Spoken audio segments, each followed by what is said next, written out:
Четвер,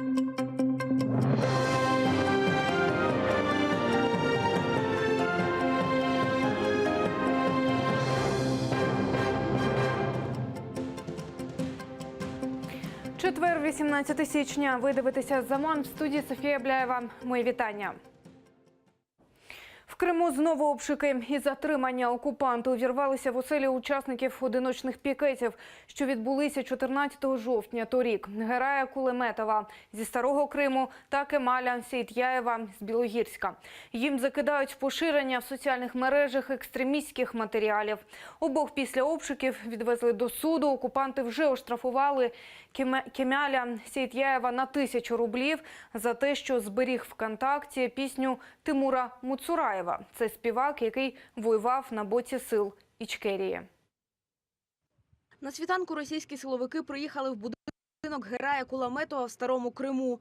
Люди в масках оточили його двір. У всіх мешканців відібрали мобільні телефони і вилучили комп'ютер. Разом з Гераєм Кулеметовим живуть його дружина, мати, сестра і 2 маленьких дітей.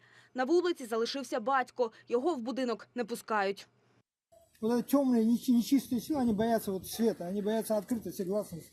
Поэтому и суды такие у них закрытые, и лица закрытые, и документы. Они считают это признак героизма, это признак слабости. Підтримати Герая прийшли громадські активісти, серед них Мустафа Сайдалієв. Він був захисником в суді інших учасників одиночних пікетів 14 жовтня. Это очередной беспредел, как говорится, властей в отношении коренного народа. Потом не удивляйтесь, что люди показують своє недовольство і виходять на одиночний пікет. Обшук тривав близько 2 годин, після чого родичам повідомили, що Герая Кулеметова звинувачують в поширенні екстремістської інформації в соцмережах. Кримського татарина силовики відвезли в Іслям-Терецький райвідділок поліції. Люди, які прийшли його підтримати, поїхали за автозаком.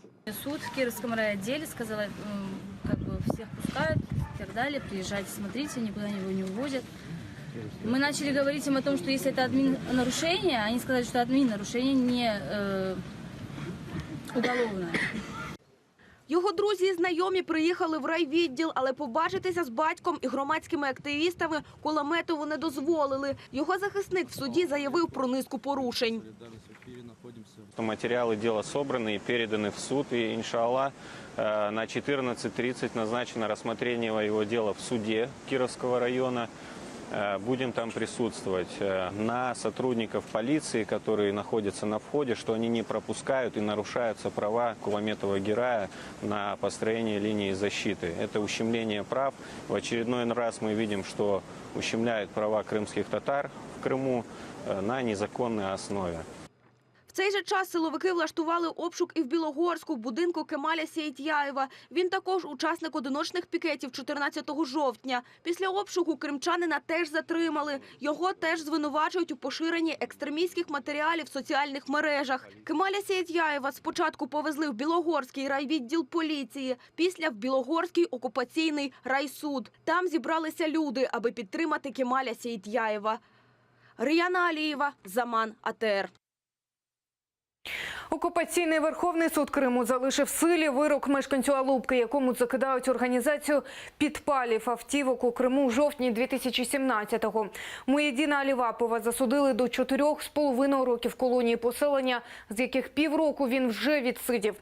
Захист наполягав на тому, що Муєдіна звинуватили за неправдивими свідченнями. І той факт, що після арешту хлопця підпали тривали, і надалі слідство і суд не взяв до уваги.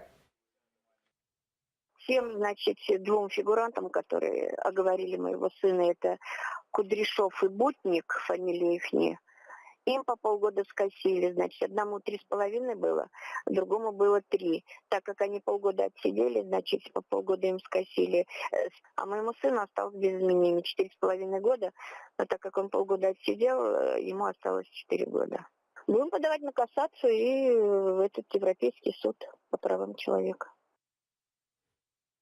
Боротьба з колаборантами в Криму. У Джанкої невідомі підпалили регіональне відділення пропутінської кримсько-татарської організації Карамбарляга. Вогонь пошкодив вхідні двері. Подія сталася цієї ночі. Причетних до підпалу ще не знайшли. Минулого тижня ця організація підтримала кандидатуру Владимира Путіна на майбутніх президентських виборах в Росії.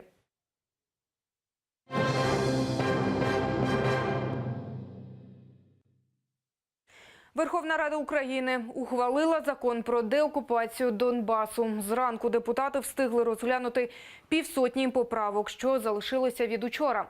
Попри дискусії та суперечки за закон, яким визначається окупація частини території України Росією, проголосували 280 народних обранців. Як це було? Далі без коментарів. Потрібний законопроєкт, який вперше визнається Росія країною-агресором.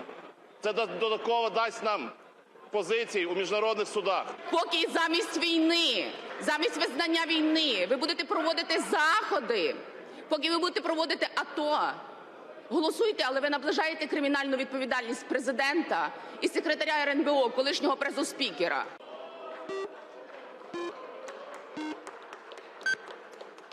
«280 за. Закон прийнятий. Колеги, вітаю всіх з прийняттям важливого закону. Слава Україні!» Ухвалення закону про деокупацію Донбасу не завадить процесу обміну заручниками. У цьому переконаний народний депутат від блоку Петра Порошенка Іван Вінник. Цей закон не розглядали в парламенті перед Новим роком, бо він нібито міг вплинути на обмін полоненими. Тоді додому з полону в ОРДЛО повернулися 73 українці. А до того процес обміну заручниками був тривалий час заблокований. Путін зрозуміло, що шантажує Україну максимально різними речами від прийняття закону про деокупацію Донбасу, визнання Російської Федерації агресором. Минулий раз цей шантаж полягав в зриві перемовин, які тривали понад 2 роки щодо повернення наших бійців додому. Зараз він зрозумів, що цей процес вже зупинити неможливо, тому, відповідно, така форма шантажу, як зрив обміну вже домовленого, він не спрацює. Вперше цього року в Мінську засідає тристороння контактна група.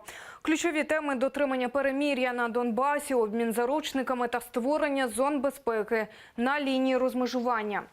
Обмін заручниками Кремль неодноразово блокував, а от тепер російський представник контактної групи Борис Гризлов заявив, це ключове питання серед пропозицій їхньої делегації.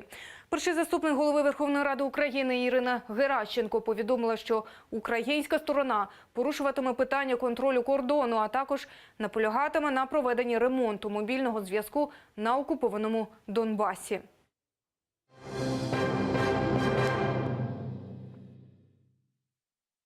Міністерство закордонних справ України перевіряє, чи не було українців в автобусі, який згорів у Казахстані. Там загинули 52 людини, ще 5 постраждали.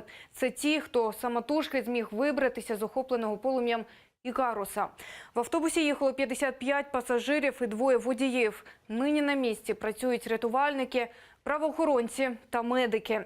Причиною займання могло стати коротке замкнення проводки.